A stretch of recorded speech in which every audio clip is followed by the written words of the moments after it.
ഷഹദ് റഹ്മാൻ, ഷഹദ്, കോഴിക്കോട്ടെ സ്ഥിതി എന്താണ്?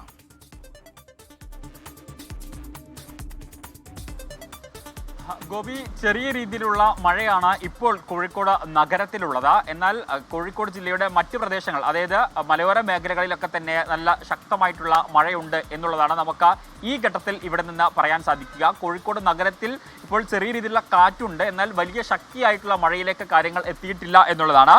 കോഴിക്കോടിന് പുറമെ വയനാട്, അതുപോലെ തന്നെ കണ്ണൂർ, കാസർഗോഡ് ജില്ലകളിലാണ് ഓറഞ്ച് അലേർട്ട് പ്രഖ്യാപിച്ചിരിക്കുന്നത്. ഇതിൽ കാസർഗോഡ് ജില്ലയിൽ ഇന്ന് മത്സ്യബന്ധനത്തിന് പോയ തോണി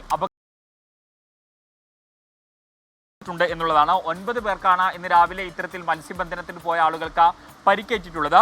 കൂടാതെ ചില പ്രദേശങ്ങളിൽ, അതായത് കാസർഗോഡ് ജില്ലയുടെ ചില പ്രദേശങ്ങളിൽ മതിൽ ഇടിഞ്ഞു വീഴുന്ന സാഹചര്യവും ഉണ്ടായിട്ടുണ്ടായിരുന്നു എന്നുള്ളതാണ്. കോഴിക്കോട് ജില്ലയെ സംബന്ധിച്ച് പറയുകയാണെങ്കിൽ, കോഴിക്കോട് നമുക്കറിയാം ചെറിയ മഴ പെയ്യുമ്പോഴേക്കും വലിയ രീതിയിൽ വെള്ളക്കെട്ട് രൂപപ്പെടുന്ന പ്രദേശമാണ്. പ്രത്യേകിച്ച് കോഴിക്കോട് മിഠായി തെരുവ്, അതുപോലെ തന്നെ മാവൂർ റോഡ് അടക്കമുള്ള പ്രദേശങ്ങളിൽ ഇത്തവണ ഇത്തരത്തിൽ മഴക്കാലപൂർവ്വ ശുചീകരണ പ്രവർത്തനങ്ങൾ ഊർജിതമായി നടന്നെങ്കിലും അവിടെയും ഇത്തരത്തിൽ ചെറിയ രീതിയിലുള്ള മഴ പെയ്യുമ്പോഴേക്കും വലിയ രീതിയിലുള്ള വെള്ളക്കെട്ട് രൂക്ഷമാകുന്ന ഒരു സാഹചര്യമാണ് ഉള്ളത്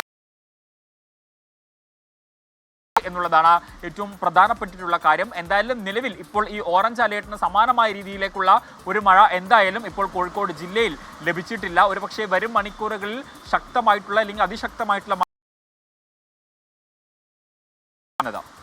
ശരി, ഷഹദ് റഹ്മാനാണ് കോഴിക്കോട്ട് നിന്ന് വിവരങ്ങൾ നൽകിയത്. അതിശക്തമായ ഒറ്റപ്പെട്ട